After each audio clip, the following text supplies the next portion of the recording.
Scientific और खूबसूरत अंदाज में कुछ ऐसे पहलू समझाने की कोशिश की है कि यानी हम अपनी जो इन्वायरमेंट के हवाले से उस बात को समझ जाए।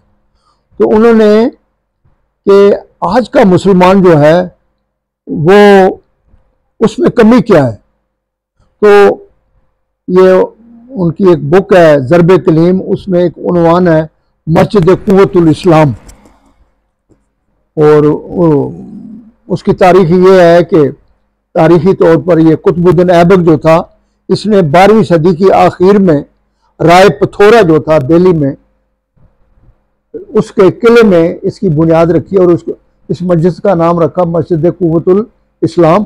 और आज भी ये जो दुनिया का 7 अजूबे हैं उसमें Qutub Minar one of them है। और उसके बाद अलाउद्दीन खिलजी आया, उसने दूसरे मीनारे का, लेकिन है कि वो कंप्लीट नहीं हो सका। अलबत्ता उसका दरवाज़ा जो है वो मस्जिद अलाई, वो दरवाज़ा अलाई के नाम से मशहूर है। तो कहते हैं कि आज भी अगर उस जाएं आप उस मस्जिद में, वो कंप्लीट नहीं हुई, अगर वो कंप्लीट हो जाती तो शायद दुनिया में शाहकार होती। तो इकबाल ने उसको बुनियाद बनाकर ना बड़ी खूबसूरत अंदाज से हमें समझाया, हमें बताया कि तुम्हें पता होना चाहिए कि तुम क्या हो। तो जब जितना हम ज़्यादा क्लियर होंगे ना कि मैं क्या हूं, मेरा मकाम क्या है, मुझे क्या होना चाहिए था, तो फिर सब कुछ वो फरमाते हैं मस्जिद कुव्वतुल इस्लाम को मुखातब करके, है मेरे सीना बेसोज में अब क्या बाकी, यानी मस्जिद को मुखातब कर कहते है मेरे सीना बेसोज में अब क्या बाकी, लाइला मुर्दा व अफसुर्दा व बेजो के नमूद। क्या मस्जिद में तो आया हूं नमाज पढ़ने के लिए, लेकिन मेरी हालत जो है मेरे सीना एज नमाजी के तौर पर, है मेरे सीना बेसोज में अब क्या बाकी, लाइला मुर्दा व अफसुर्दा व बेजो के नमूद। चश्मे फितरत भी ना पहचान सकेगी मुझको कि अयाजी से दिगरगू है मकामे महमूद, कि कभी अल्लाह मियाँ के सामने मुझे पेश किया जाए तो अल्लाह मियाँ भी कहेगा को तू तो वो नहीं है जिसको मैंने पैदा किया, तुझे तो मैंने महमूद बनाया था और तू तो गुलाम है। यानी मेरी जो ये 12वीं सदी में मुसलमानों की जो हालत है वो ये है कि यानी इकबाल कहते हैं कि तुम्हें कभी अल्लाह के सामने पेश किया जाए तो अल्लाह भी तुम्हें मानने से इनकार कर दे कि तुम तो वो नहीं हो। चश्मे फितरत भी ना पहचान सकेगी मुझको कि अयाजी से दिगरगू है मकाम महमूद। क्यों मुसलमाना खजल हो तेरी संगीनी से।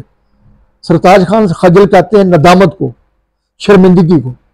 यह मस्जिद कुव्वत इस्लाम, मैं नादम हूं, शर्मिंदा हूं, तू इतनी मजबूत है कि गुलामी से मिसले जजाज। क्यों मुसलमाना खजल हो तेरी संगीनी से कि गुलामी से हुआ मिसले जजाज इसका वजूद। जजाज कहते हैं खान जी आईने को, शीशे को। अब शीशे को जरा चोट लग जाए वो टूट जाता है। तो कहता है मस्जिद कुव्वत इस्लाम, तुझे देखकर तो मुझे शर्मिंदगी और नदामत होती है कि तू तो इतनी मजबूत है और मैं शीशे की तरह नरम हूं। है तेरी शान के शाया उसी मुसलमान की नमाज जिसकी तकबीर में हो मार का है बूदो ना बूद। मैं तो इस काबिल नहीं हूं कि तेरे अंदर आके सजदा करूं, कि मैं क्वालिफाई नहीं करता कि मैं यहां आके मैं तेरे लिए तो वो नमाजी होने चाहिए कि जिसकी तकबीर में मार का है बूदो ना बूद हो। अब कहां मेरे नफ्स में वो सोजो गुदाज, बेतबो ताबे दरू मेरी सलातो दरू।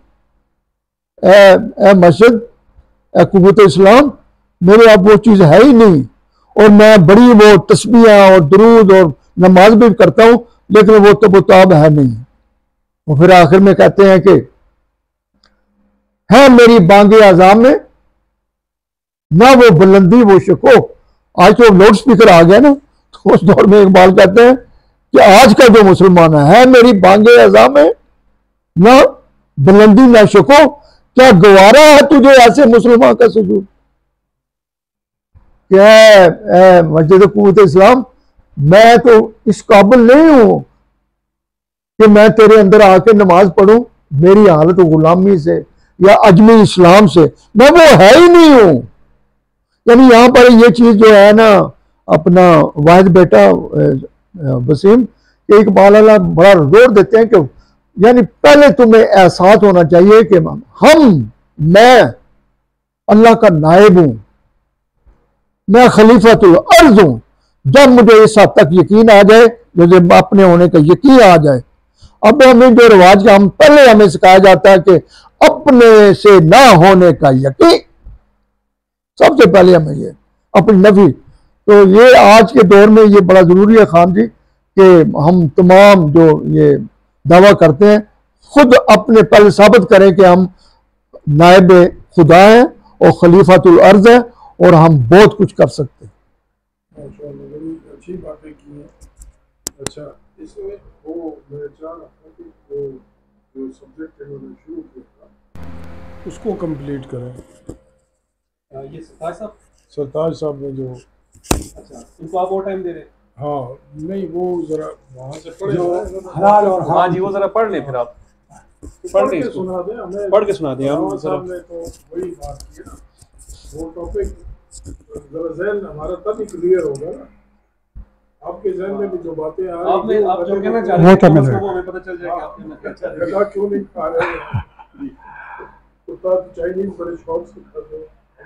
अच्छा, बात को आगे बढ़ा देते हैं। सिर्फ ये है कि सवाल ये है कि जिस तरह सूअर के मुतालिक हमारा रद्द-ए-अमल ये है, क्या नाजायज़ कमाई के मुतालिक भी हमारा रद्द-ए-अमल इस किस्म का है? कतन नहीं। हालांकि जिस खुदा ने सूअर के गोश्त को हराम करार दिया है, इसने नाजायज़ कमाई को भी हराम करार दिया है। तो क्या ये अमर मौजब हैरत नहीं कि एक हराम के मुतालिक तो इस कदर शदीद रद्द-ए-अमल और दूसरे हराम के खिलाफ रद्द-ए-अमल तो कुजा इसके हराम होने का हमें एहसास तक नहीं। सूअर का गोश्त तो एक तरफ रहा, अगर किसी होटल के मुतालिक शुबा हो जाए कि इसमें कबाब सूअर की चर्बी में तले जाते हैं तो इस होटल की ईंट से ईंट बजा दी जाएगी। लेकिन वही लोग सारी नाजायज़ कमाई से अपना पेट भरते रहते हैं और इन्हें कभी इसका एहसास नहीं होता कि हम हराम कराएं। नाजायज़ कमाई में बाज़ सूरतें ऐसी भी होती है जिन्हें हुकूमत का मरवजा कानून जुर्म करार देता है। इस किस्म की कमाई के मुतालिक तो ये तो कहा जाएगा कि ऐसा करना जुर्म है, ये नहीं समझा जाएगा कि क्या ऐसा करना हराम या गुनाह है। अगर मुआशरे में जुराइम आम हो जाएं तो इस कमाई के मुतालिक हमारा एहसास भी मिट जाएगा। आगे खैर, अब हम यानी जो अगर देंगे रेफरेंस, तो कुरान की रेफरेंस तो इसमें मौजूद है, काफ़ी है। अब इसका मायार क्या है? एक दूसरे का माल नाहक नहीं खाओ।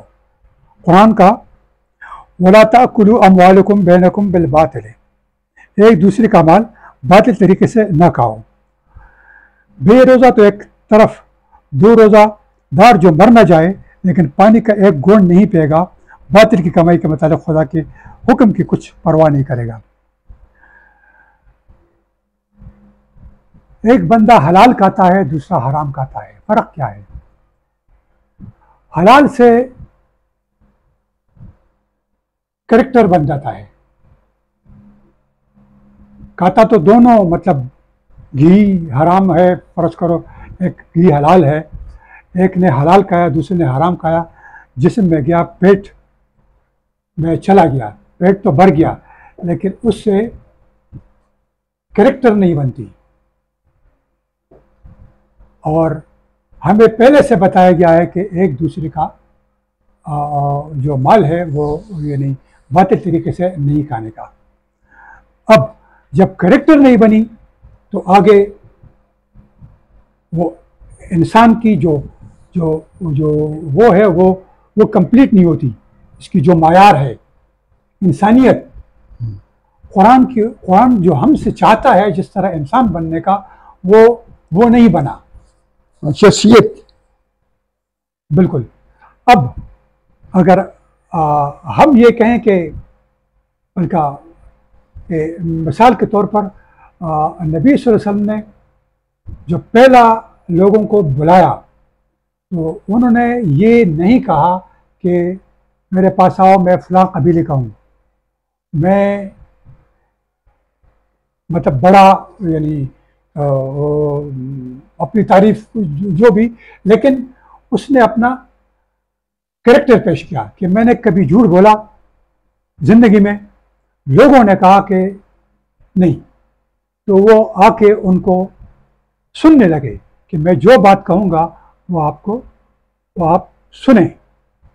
इस पहाड़ के पीछे एक फौज आने वाली है जो आप पर हमला कर रही है, आप मानेंगे? तो उन्होंने कहा हाँ मान लेंगे, क्योंकि आपने कभी झूठ नहीं बोला। इस तरह दूसरे लोग उसको अमीन भी कहते थे कि अमानतदार थे। अब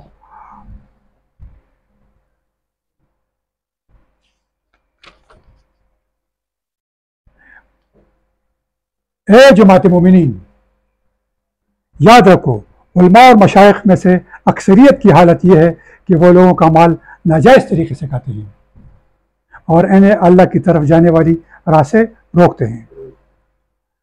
अब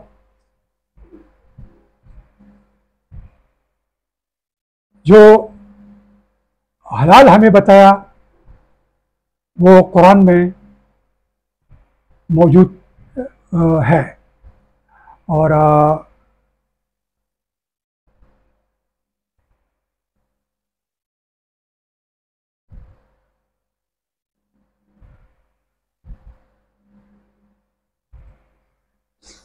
सारी बस ठीक है, बहुत अच्छे है। बल्कि मुझे इसमें ये माइक मुझे दें।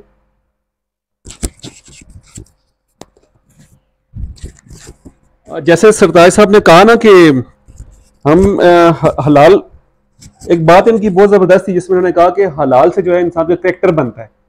तो इसे मैं अल्लामा इकबाल से थोड़ा सा मैं पेश करना चाहूँगा।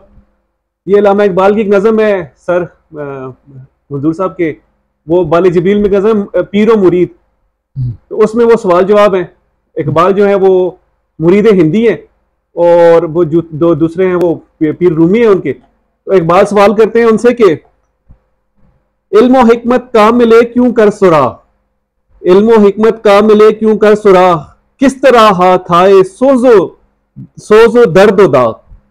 कि फिर उसके जवाब में ये सवाल था मुरीद हिंदी का। अब उसके जवाब में पीर रूमी कहता है कि इल्म व हिकमत जायद अज नाने हलाल, इश्क व रिक्कत आयज अज नाने हलाल। वो मतलब इकबाल कहते हैं कि ये इल्म व हिकमत, जिसको हम कहते हैं इल्म व हिकमत, ये किस तरह से आ सकती है हमारे अंदर, ये हम किस तरह इसको पा सकते हैं। और ये सोज, जिगर का सोज, ये दर्द, ये दाग, ये सोचना, ये तसव्वुर करना, ये फिक्र करना, ये कैसे हमारे अंदर परवान चढ़ सकती है। तो इससे वो कलामे रूमी में से अब शेर निकलता है कि इल्म व हिकमत जायद अज नाने हलाल। ये इल्म व हिकमत कैसे होती है? जब आप नाने हलाल यानी हलाल की रोटी कमाते हैं, जब आप हलाल की रोटी खाते हैं, तो इससे ये आप में ये चीजें आती हैं कि इसमें इल्म व हिकमत में की भी आप गहराइयों तक पहुंचते हैं। और आगे इश्क और रिक्कत आयद अज नाने हलाल के वही कि ये सोच, ये दर्द, ये दाग, ये कैसे आएगा? जब आप हलाल की रोटी कमा के खाएंगे, खुद भी खाएंगे, अपने बच्चों को भी खिलाएंगे। तो मेरा ख्याल है आपका टॉपिक बहुत अच्छा था और आपने बहुत अच्छे तरीके से, बड़ी खूबसूरती से जो है इसको पेश किया। जी अपना मंजूर साहब। उसमें बेटा ये इकबाल ने एक उनकी है बड़ी तवील नज़म है साकिनामा जी। तो उसमें उन्होंने आखिर में कि खुदी के निगेबां को है जहर नाब। हाँ जी, नाब यानी एक जहर नाब खालस, एक ऐसा जहर कि जबान पर रखो तो आदमी मर जाता है। कहता है कि वो बंदा जो अपनी शख्सियत की हिफाजत करना चाहता है तो उसके लिए ज़रूरी है, कहता है कि उसकी शख्सियत के लिए ये हराम की रोजी या कारोबार वो उसके लिए जहर है। खुदी के अगर वो करेगा तो कहता है कि उसके वो खुदी के निगेबा को है जहर नाब, वो ना जिससे जाती रहे उसकी आप कहते हैं पान को। अब वो छुरी जो है जिसको हम कहते हैं पान चढ़ी हुई है, वो कई दफा हड्डी पर भी लगे ना तो वो नहीं मुड़ती, लेकिन ऐसी छुरियां जो पान नहीं लगी होती वो मुड़ जाती हैं। तो कहते हैं ये शख्सियत जो है ना ये उस वक्त कायम रहती है आपकी तावक्त के खुदी के निगेबा को है जहर नाब, वो ना जिससे जाती रहे उसकी आब, वो ही ना है दुनिया में अर्जमंद रहे जिससे दुनिया में गर्दन बुलंद। तो वो ही जनाब रोजगार या रोजी तुम्हारे लिए है कि जिसके लिए तुम्हारे अंदर खुददारी और गैरत जो है ना वो ना हो। खुदी के निगेबा को है जहर नाब, वो ना जिससे जाती रहे इसकी आब, वो ही ना है उसके लिए अर्जमंद रहे जिससे दुनिया में गर्दन बुलंद। फरोफाल मामूद से दर गुजर, खुदी को निगे रख अयाजी न कर, वही सजदा है लायक एहतमाम के होश जिससे तुझ हर सजदा हराम। तो ये चीज जो है ना ये यानी इस पर यानी शख्सियत के कामिल होने के लिए ये बिल्कुल ठीक बात है कि हमारा रोजी हमारा जो खुद और बच्चों को जो हम वसाइल देते हैं उसमें जो है ना वो यानी हलाल और हराम जो है ना ये बड़ा जरूरी है। बहुत बहुत अच्छी। तो आज का हमारी गुफ्तगू का सिलसिला यहीं पे अख्ताम पजीर होता है। मज़ीद गुफ्तगू हम अगले हफ्ते करेंगे, तो इसके लिए हमारा चैनल आप ट्यून करें बांगे दरा से। खुदा हाफिज़।